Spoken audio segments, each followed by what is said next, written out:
Today we're going to be talking about Homo sapiens in the Fahine cave located in Sri Lanka. Previously, researchers believed that it was difficult or almost impossible for any Homo sapiens or humans to exist on this part of Sri Lanka because of the extreme environments that came with the rainforest and the lack of megafauna. But recent studies show and have been conducted that located in Fahine Cave is a faunal assemblage of many different types of animals, showing charred remains and weapons and human remains, and is changing how researchers and archaeologists have seen this cave and, of course, the area of Southeast Asia. They believed that only humans could survive on large mammals like mammoths and other medium-sized, but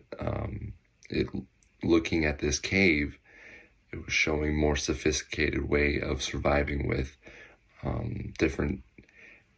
technologies and advancements in how these Homo sapiens located in the Pleistocene and mid-Holocene age gather these animals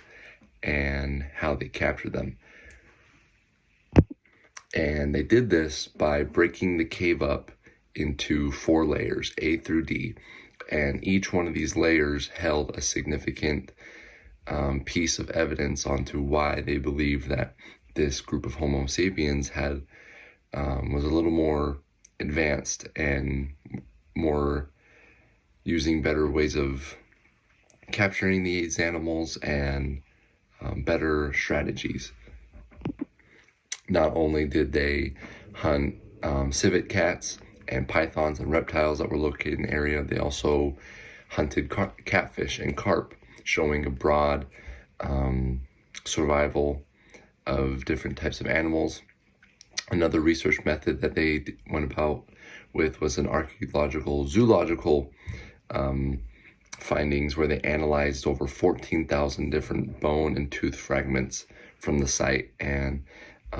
their data showed that over 52% of the assemblage there was either taxons or animals, showing that a big need for those animals was very high and favorable for them. And in the end, they concluded that this was one of the earliest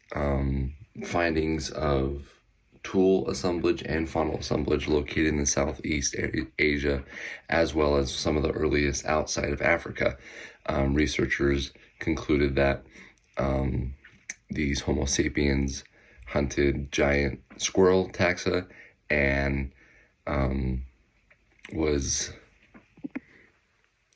hunting this type of style and this type of way shows that the intelligence and the advancements of knowing the life cycles of the animals, the territories, and how to sustain a livable life cycle of their people. I chose this topic because throughout this school year, we've talked about this type of area of time, the late Pleistocene,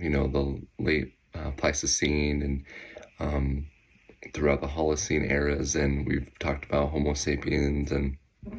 I was interested in these kind of, we didn't really touch up a whole lot of Southeast Asia, and I was interested if how these type of people adapted to their environment. And my why question is, now that archaeologists and researchers are kind of proving themselves wrong in these kind of areas with assuming that Homo sapiens and other humans alike couldn't necessarily survive in those kind of environments with the lack of megafauna and the lack of resources, and in these harsh environments, they're now finding that here and there Homo sapiens learning to adapt and to their environment and to overcome these seen impossible environments, and I wonder if there's other parts of the world where we've kind of brushed over, thinking that nothing could survive here, whereas maybe there is a chance that there could be a Homo sapien that we haven't discovered yet. So I look forward to finding out more information on this kind of stuff, and I had a good time learning more about this group of people and how they survived.